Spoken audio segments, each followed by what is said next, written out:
ஆப்பிரிக்க தேசத்துல குரங்குகளை விசித்திரமா பிடிப்பாங்க. எப்படி அதை பிடிப்பாங்க தெரியுமாங்க? குரங்கு சாதாரணமா கூட்டம் கூட்டமா தான் போகும்.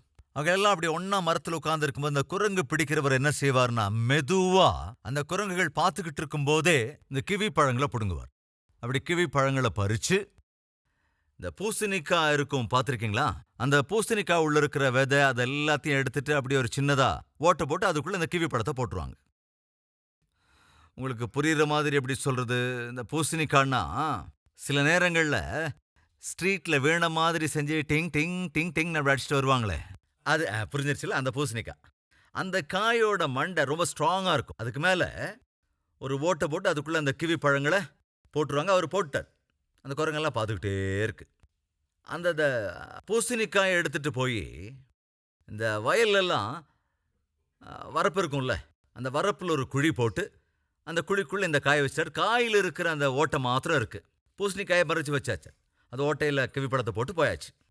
இப்போ இதெல்லாம் அந்த குரங்குகள் பார்த்துக்கிட்டே இருந்திருக்கு. அதனால எங்கள் கண்ணுக்கு முன்னால் கிவிப்பழத்தை போட்டு போனால் நாங்கள் பேசாமல் இருப்போமா? இதில் ஒரு பெரிய குரங்கு இருக்கும், லீடர் குரங்கு, மற்ற குரங்குகளை கெடுக்கிற குரங்கு.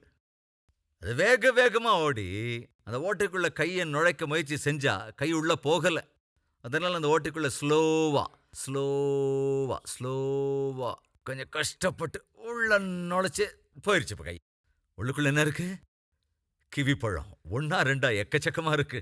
அதெல்லாம் உள்ளங்கையில் அள்ளிக்கிட்டு, ஆஹா ஒன்னோ ரெண்டோ தான் இருக்கும்னு நினைச்சேன், எக்கச்சக்கமா கிவி பழம் இருக்கு. கொண்டாட்டமா அதெல்லாத்தையும் உள்ளங்கையில எடுத்துட்டு மெதுவா கையை வெளியே எடுக்க ட்ரை பண்ணா வெளியே வருமா? எனது உள்ள போன கையை வெளியே வரமாட்டேங்குது. இப்ப கஷ்டப்பட்டு இழுக்குது, வெளியே வரல. இன்னும் பலமா இழுத்தா இப்போ வெளியே வரல. எனது உள்ள போன கை வெளியே வரமாட்டேங்குது. அப்படியே இன்னும் கஷ்டப்பட்டு வெளியே எடுத்தா இப்போ வெளியே வரல.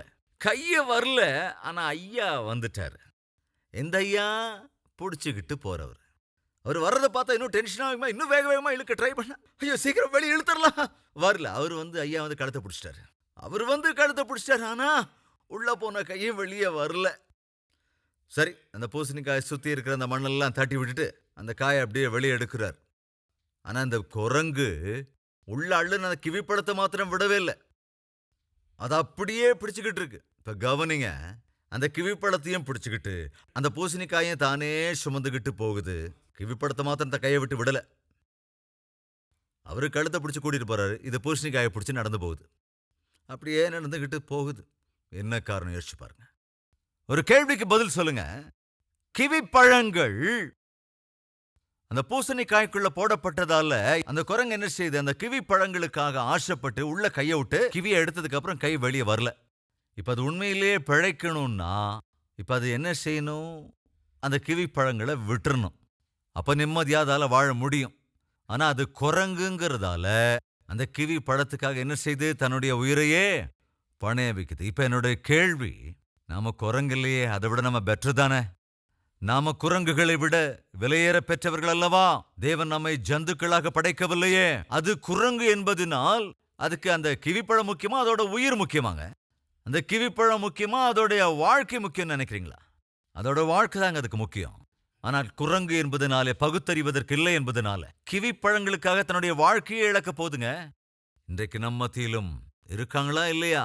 ஒரு பாட்டில் சாராயத்துக்காக குடும்பத்தையே கெடுத்துக்கிறவங்க, சிகரெட்டுக்காக ஆரோக்கியத்தை கெடுத்துக்கிறவங்க, குட்கா பாக்கெட்டுக்காக லிவரை இன்னைக்கு கெடுத்துக்கிறவங்க, பாவத்துக்குரிய நட்புக்காக ஒரு யாரோ ஆணுக்காக பெண்ணுக்காக குடும்ப வேல்யூஸ் மறந்து போறவங்க, அப்பா அம்மாவை இழந்து அவங்க ஐக்கியத்தை இழந்து போய் நிக்கிறவங்க. இன்றைக்கு நம்மில் எத்தனை பேர் சாத்தானுடைய தந்தரத்துக்குள் விழுந்து அருவருப்பான காரியங்களால் தங்கள் வாழ்க்கையை அழித்துக் கொண்டிருக்கிற எத்தனை பேர் இல்லை? தயவு செஞ்சு கவனி. இன்று நீ எதன் பின்னால் ஓடுகிறாயோ, எதற்காக ஓடுகிறாயோ, எதற்காக ஆசைப்படுகிறாயோ, எதை சாதிக்க வேண்டும் என்று துடித்துக் கொண்டிருக்கிறாயோ, அது முக்கியமா அல்லது உன்னுடைய வாழ்க்கை முக்கியமா? அது முக்கியமா உன்னுடைய ஆவிக்குரிய வாழ்க்கை முக்கியமா? அது முக்கியமா அல்லது தேவனுடனான ஐக்கியம் முக்கியமா? கவனி, அது ஒரு குரங்கு. ஏதோ பழத்துக்காக தன்னுடைய உயிரையே மாய்க்க துணிஞ்சிருச்சு. அற்ப சந்தோஷத்துக்காக உயிரை இழக்க துணிஞ்சிருச்சு. இன்று நம்மில் கூட மனிதர்களைப் போல காணப்படுகிறார்கள், ஆனால் குரங்குகளை விட மோசமாக நடக்கிறவங்க இல்லையா? கட்டாயம் இருக்கிறாங்க. கொஞ்சம் கவனிங்க.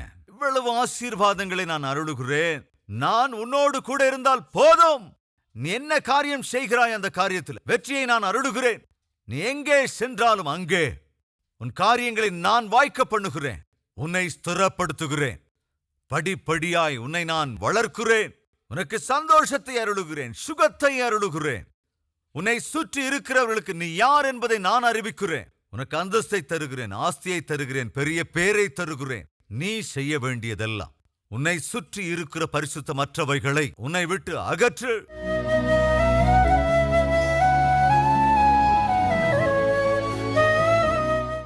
மகா பரிசுத்தமும் அன்பும் நிறைந்த பிதாவே, நீர் எங்களோடு இருந்தால் எவ்வளவு பெரிய ஆசீர்வாதம். நீர் துணையாக இருந்தால் ஒரு நபரால் எவ்வளவு சந்தோஷத்தை, சுகத்தை அனுபவிக்க முடியும் என்பதை இன்று தெளிவாய் திட்டவட்டமாய் ஆண்டவரே உம்முடைய வார்த்தைகள் மூலமாக கற்றுக் கொடுத்திருக்கிறீர். எங்களில் நிறைய பேர் எந்த பணியை செய்தாலும் கைகூடி வருவதில்லை, எவற்றிலும் வெற்றி இல்லை, எதிலும் ஸ்திரம் இல்லை, சந்தோஷம் இல்லை, சுகம் இல்லை, சமாதானம் இல்லை. காரணம் உம்முடைய துணை இல்லாததுதான். காரணம் உமக்கு விருப்பமில்லாத காரியங்களை செய்வதனால், நீர் விரும்பாத காரியங்களை செய்வதனால், பாவத்துக்கும் பாவ பழக்க வழக்கங்களுக்கும் இடம் கொடுப்பதினால், உலகத்தை அனுசரிப்பதினால், உலக பிரகாரமாக நடந்து கொள்வதினால், பரிசுத்தமற்றவைகள் எவைகளுக்கும் இடம் கொடாமல் உம்மையே பின்பற்றினால், உம்மையே விசுவாசித்தால், ஐஸ்வர்யமே, ஸ்திரமும் கனமும் உள்ள ஆசீர்வாதம், செழிப்பு, வெற்றி இவைகளை நாங்கள் அனுபவிப்போம். அப்படிப்பட்ட வாழ்க்கை எங்களுக்கு வேண்டும் ஆண்டவரே. நீர் துணையாக இருப்பதனால் அனுபவிக்கிற ஒவ்வொரு ஆசீர்வாதத்தையும் ஒவ்வொருவரும் பெற்றுக்கொள்கிற கிருபையை அருள வேண்டும் என்று இயேசு கிறிஸ்துவின் நாமத்தில் வேண்டிக் கொள்கிறோம் பிதாவே. ஆமென்.